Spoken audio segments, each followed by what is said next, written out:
Hey, fans of the Monday Movie Club. This week, Annie chose Goodfellas from 1990, which is arguably Martin Scorsese's finest hour. And some of us are actually together today. I'm Frank Gaffney, and we're at Joel and Natasha's having brunch today. So here's Joel. Hi, Joel. And Amy, but no Cringer. Wait a minute. You couldn't set up the camera and just left it, and he could have. Oh, yeah. And there's Mark Wotis Gartner and Annie King. Wait, Annie, you need a shave. That's Nick. I'm here. Joining us. Annie's joining us from her house on Long Island, which is appropriate, right? I did a puppy. So, right, yes. Yeah, Long Island. Okay. Annie, why Goodfellas? This is not your genre. Yeah. No, but it's a remote dropper. It's just so well done, so well told, and it's just a great all around movie. Okay, so you've seen it. All right, so here's the plot. Many times. Ray Liotta grows up in the mob and works very hard to advance himself through the ranks. He enjoys his life of money and luxury, but is oblivious to the horror he causes. Anybody want to read my notes? Okay, so by 1985, Martin Scorsese directed, he decided he wouldn't make another gangster movie because he felt he made the best one, I guess, Mean Streets in 1973. He thought there was nothing new to say until he read Nicholas Pileggi's non-fictitious account of gangster Henry Hill's life in New York as a wise guy, which the book was called Wise Guy. But, these are the people that Scorsese grew up with in Little Italy. He knows their loves, he knows their allegiances, and he knows every rock and roll song to reflect every moment of their lives.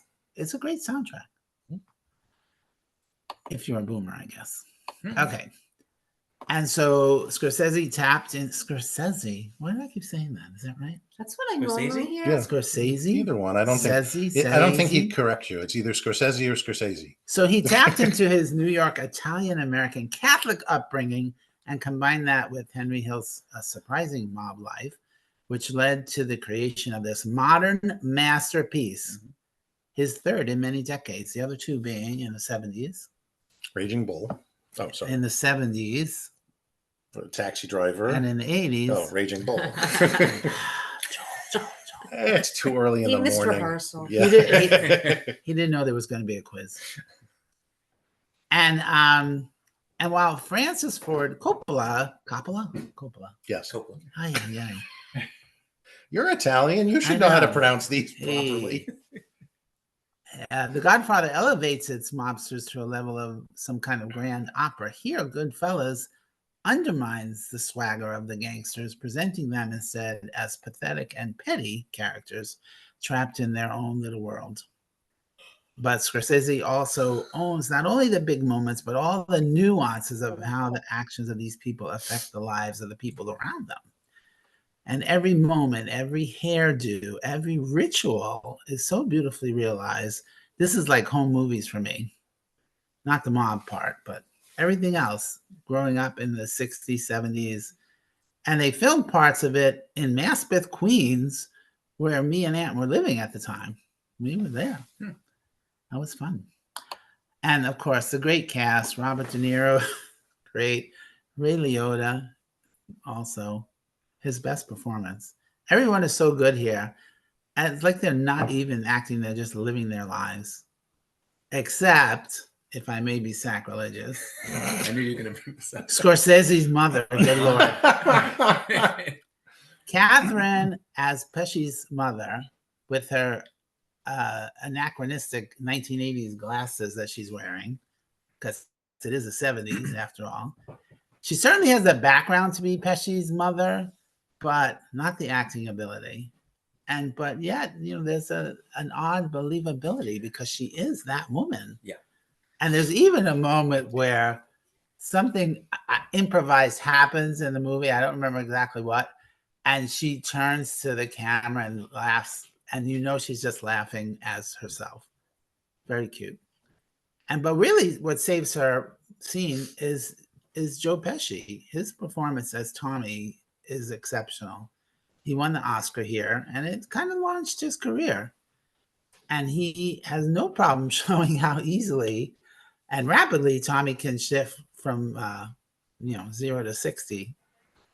His "How am I funny" scene is such a tense moment because you don't know. You're on the edge, wondering he's really gonna explode, and then he laughs at it, and then when he does explode, he's fucking scary. Such a good performance. Any little thing could just set him off, and he makes those transitions so credible. But he's a short fuse that makes more problems than he solves. And all the Goombas around him, oh my gosh. And then seeing Michael Imperioli as Spider, he gets shot in the foot. And in a callback moment in The Sopranos, he shoots another kid in the foot, which was great. And then Samuel Jackson, then that one scene, I was like, is that him? I didn't even know. Is that really him? Yeah. Yeah. Where? In Stacks. the one scene, Stacks, when they He go got and they shot. kill him at his house. Oh. He's He was, in his he was underwear. driving, and- He was the truck. he was the Yeah. truck Oh, driver. wow. So that was a big break for him. And Scorsese's gangsters live by their own code. And this compelled Scorsese to even rewrite the rules of movies. He insisted he makes movies, not films. He's a movie maker. And the camera work is so great. And there are, some classic long pans and that are now just part of movie language that people didn't attempt really. And that one shot when they go into the club, the 3 minutes to go through the kitchen and every bit of it had to be choreographed. Like everything was a living set. It was brilliant. It was brilliant. They shot it 7 times. One time they had to redo it because Henny Youngman forgot his lines. I read that. Yeah. The lines he's been doing for Right. 1,000 that years. point. Take my line. Line? That's great. So, and of course, if it weren't for the Goodfellas, there would be no Sopranos, and Quentin Tarantino would just be another unemployed screenwriter. I don't know about that one. This is definitely a 4-star movie. I don't care what you people say. Goodfellas is available to stream for $2.99 on Prime. Next week, Done. That was great. And this month it's free on Apple TV, Yes. it's free on Apple TV. which is not exactly free because you have to Yeah, subscribe. Apple Right. TV is not free. But if you're paying what is it, $9.99 a month now, I think, or something, then you get it for free There you go. for the month. Included. Yeah, I'm a big proponent of pay for 1 month, watch everything that month, and then cancel. Because Apple TV doesn't have a lot to watch. All right, That's not true, but anyway. all right. So, all right. I guess we have to ask the other people. Annie, do you want to go first since you're busy today?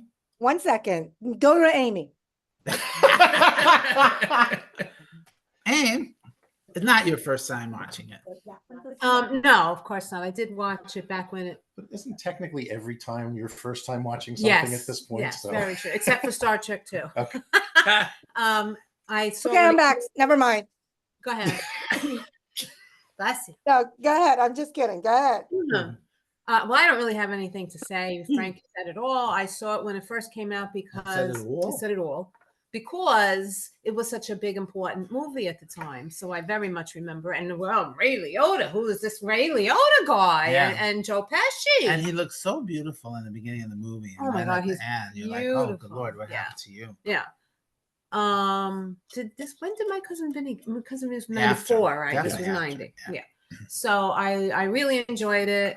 I did. My only one note was there were 2 long pan scenes, but the one at the club, the Copacabana, was to die for. I was like, when is this scene going to end? This is incredible, especially because it was so narrow and the bus boys were coming and it was choreographed beautifully. And at one point, they carried this big thing right in front of the camera. It was The beautiful. table. That's a There's table. a table? Yeah. Yes, you put the table out just for him. Oh my God, it was Yeah. fabulous.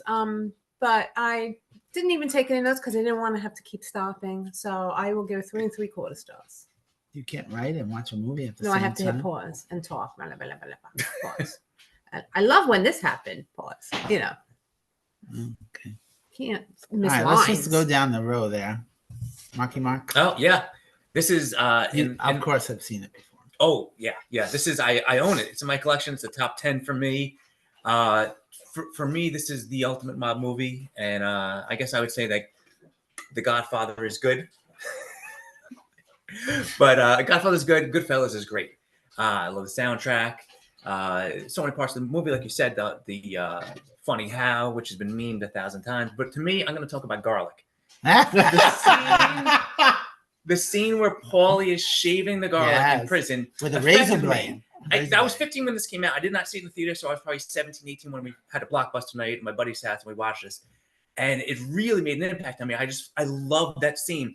And I tried doing it several times. When I was like 22, I moved with my brother. We were roommates, and I would make a fresh pasta sauce, and I'd shave the garlic. But it just never quite worked, and the pasta didn't come out good. I'm not Italian. I'm Austrian. We're not known for our cooking. I disagree. Who doesn't like a brat? Austrian, yeah. Yeah. We're known more for our Vin- music and Vin our rugged good Schnitzel. looks and our occasional fascist. A large Well, penises. Watercolor painters. Yeah, watercolor painters. Anyway, the line, it was real greaseball shit. With Danielle and I cracked up at that. I mean, that is is it offensive? Yes, but movies are meant to be offensive sometimes. Yeah. And to me, the writing, just that line and the way that Ray Liotta delivered it, as well as the entire narration. I'm going to say Danielle was like, I don't know if I really love the movie. I'll sit here on my phone while you watch it. Within 5 minutes, she put the phone down because she was like, the narration just sucked me right in with him talking about it. Yeah. The whole ending, the long day where he was getting up to sell guns and drugs and the sauce and the babysitter. I always found that when I was younger, it was kind of boring. It was like, such a great movie and just kind of ends kind of boringly. And I was riveted by it this time. And I think it's because I'm now part of the Monday Movie Club. You're mature. And I'm so much more mature and sophisticated. Yeah. And the last thing I'll say is that I did have this on DVD. That's how we watched the movie. The DVD was so old that old was it? It was a double-sided DVD. And by that, I don't mean the movie was on one side and special things were on the other. It was 1 hour, 12 minutes, and 30 seconds on one side, and because 2 hours and 25 minutes was way too long on one side of a DVD at the time. And it was meant for a square tube TV, and we watched it on a flat screen TV, obviously, so everything was spread out. And all I could think of in my head was if I had invited Joel over, he'd be chiding me on the aspect ratio. Oh my God. And you'd probably just walk out in disgust. Yeah. Oh yes. I wouldn't watch it. Pan and scan? No, thank you. 4 stars. Awesome movie. 4 stars. One thing I thought of when you were talking with Paul Sorvino, because you're like, these are the characters. They're not acting. But one thing I read in the trivia, Joel loves when I read the trivia, was he told his agent he wanted to get out of the movie because the character was so not like him because he's such a nice guy in real life, which I just thought that was fun. You know, I'm going to say then that the scene where all the kids are coming into a house, so a big party, and he tried giving the little girl a kiss, and she was like, no, and you could just see like that was real because he was fun Uncle Paulie at that point. And that was what's her name's daughter, the lead woman. Lorraine Bracco. That was a real 3-year-old girl. Oh, that's funny. She had like 2 kids in the movie. Yeah. And also you were talking about memes. The other thing was Ray Liotta and that Yes, horrible the face laugh, that yes. he makes when he laughs. He's like, you're talking about an ugly cry. He's the ugliest laugh. Well, I'm pretty sure that face is what got him into the Muppet movie that he did much later in life. Sure. He looked like Beaker. But it really is the perfect over laugh. Yeah. Oh my God. Yeah. It's a That's brilliant true. choice. It's a brilliant choice.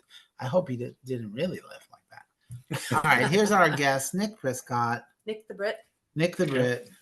And I'm actually here with my own opinions and as a proxy for my darling wife, Italian from the Bronx, who we watched last night, and she's given me some notes to add in there. You mentioned the long shot. Wait. Is this going to be 15 minutes? 'Cause then- I haven't got to Loki yet. All right, Annie, you can go first. That's and then, funny. yeah, you got to get Yeah. Your reputation. All right, go precedes ahead. Yes, Go. it does. Yes, thank you. So yeah, like I said, it's one of my favorites. It's not my genre at all, but it's done so beautifully. It's done so well.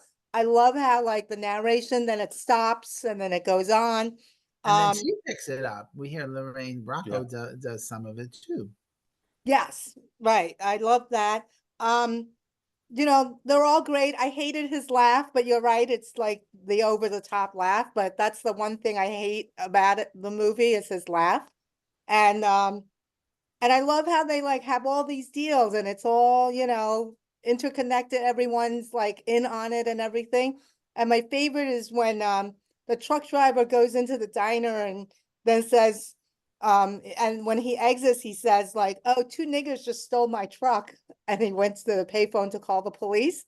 I'm like, oh, this is how they like put the blame on the people, you know, that they don't want in the business. What else did we watch that was mafia related? Did we watch something else recently? That was mob related. We haven't. Well, next year we're going to do The Godfather 1 and 2 and 3. Ugh, yeah.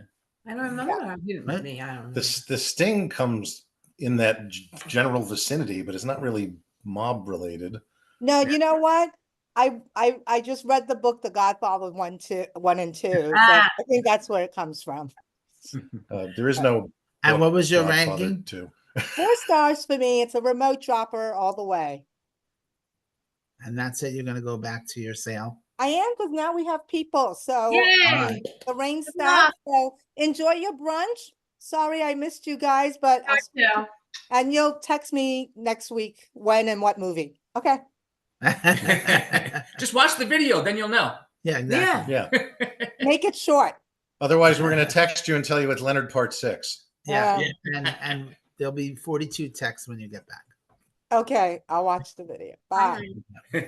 Bye. Also, the other thing I love was that all we New Yorkers, at least the older ones, totally remember the Lufthansa thing Oh, yeah. really happening. Oh, that yeah, was a yeah. huge thing. Do you remember that? No. Oh, well, I was 12, so you were 3. Yeah.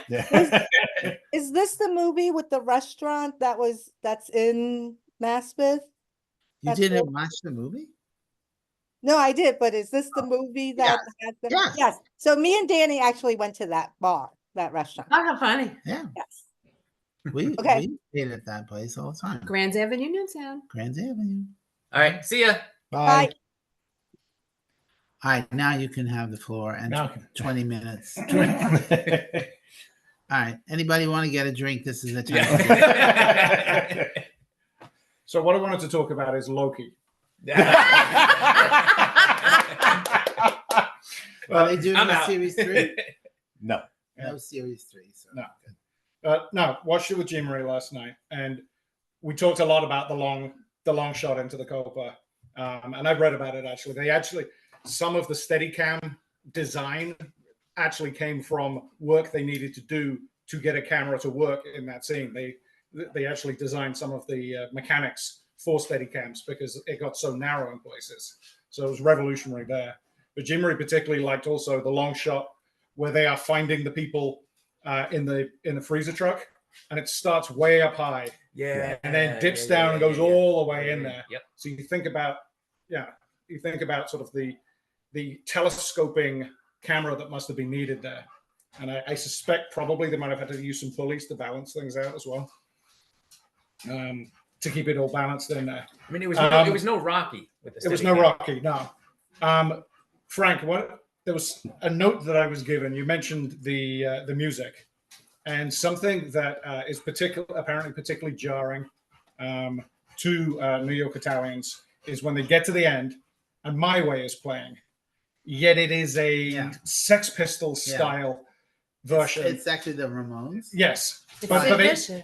They couldn't. No, it's they Sid couldn't get Vicious. permission. Yeah. Sid Vicious. Yeah. They couldn't get permission from Frank Sinatra. yeah, and He you wouldn't think do about it. it. I mean, wouldn't do it. Paul Anka has frequently said that when he, Right at that. when he was 20 years old and went out to Las Vegas to be Frank Sinatra's private writer, he was like, I was just surrounded by gangsters. It's like, Frank Sinatra may not have officially been in the mafia, but for all intents and purposes, he was in the mafia. Everything he did out in Vegas, Yeah. the success of his career and Dean Martin's career It certainly was benefited. heavily Yeah. funded by the mafia. Benefited from it. Yeah. So she felt that was a little bit jarring in there. Yeah.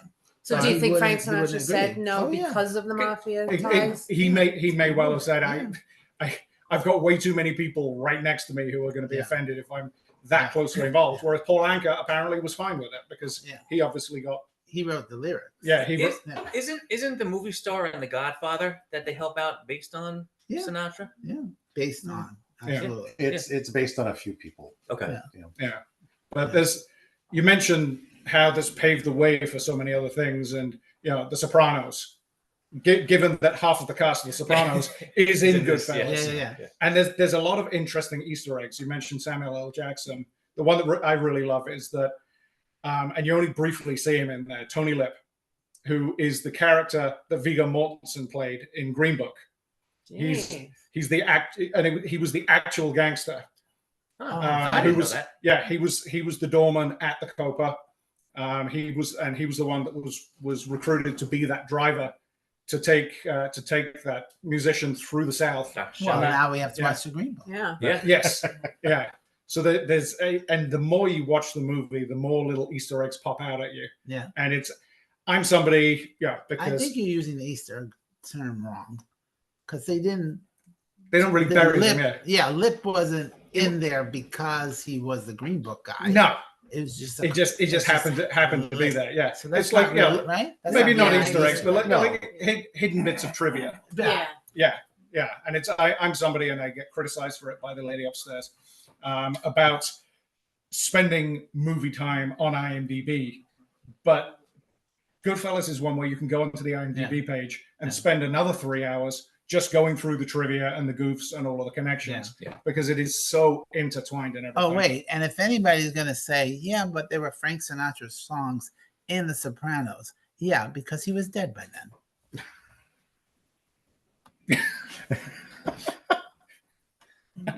I don't know where I was with that. But yeah, Bits of trivia, IMDb. yeah, bits of and trivia. I love this movie. This is absolutely a 4-star movie. It should have won the Wow. Oscar, and I believe Somebody seems to think it's not. I love the movie. I think it's definitely Jewish. 4 stars. I think it should have won the Oscar, and I believe that. I'm not just being Oh, we're coerced. not even getting into that yet. Yeah. Oh, we're not getting into it at all. I have no intention of bringing that up. that one on purpose. Yep. Yeah, but yeah, my proxy vote also votes a strong 4 stars on this one. And What won that year? Dancing with Wolves. Oh no! Yeah. Yeah, but How many times have we had that Oh my argument? yeah, God, that's right. yeah, the Wild West 1990. prequel to Avatar. Right. Yes. Yes. But- And there's a strong belief that the Oscar going to Marty for The Departed was purely a sympathy vote. yeah. Yes. And The Departed is a minor league movie in Oh, I comparison. Yeah, love The but Departed, that but year- I do agree that it, I don't remember what else was up that year. That so. year, It was very strong. was the word. Was it Shawshank that year?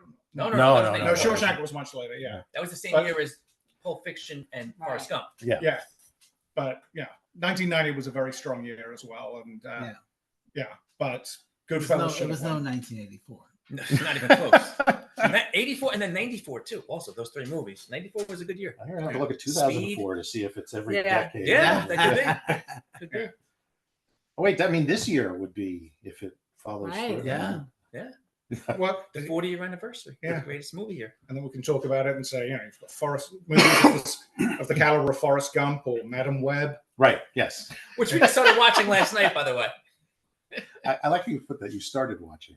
Well, there was sleep Okay. that overtook us. Yes. Yeah, because it's a boring movie. Yeah, it's pretty bad. Are you done? I'm done. You didn't give a star rating. Yes, You we did. Yes, you did. I just did Oh yeah, it's a first time movie.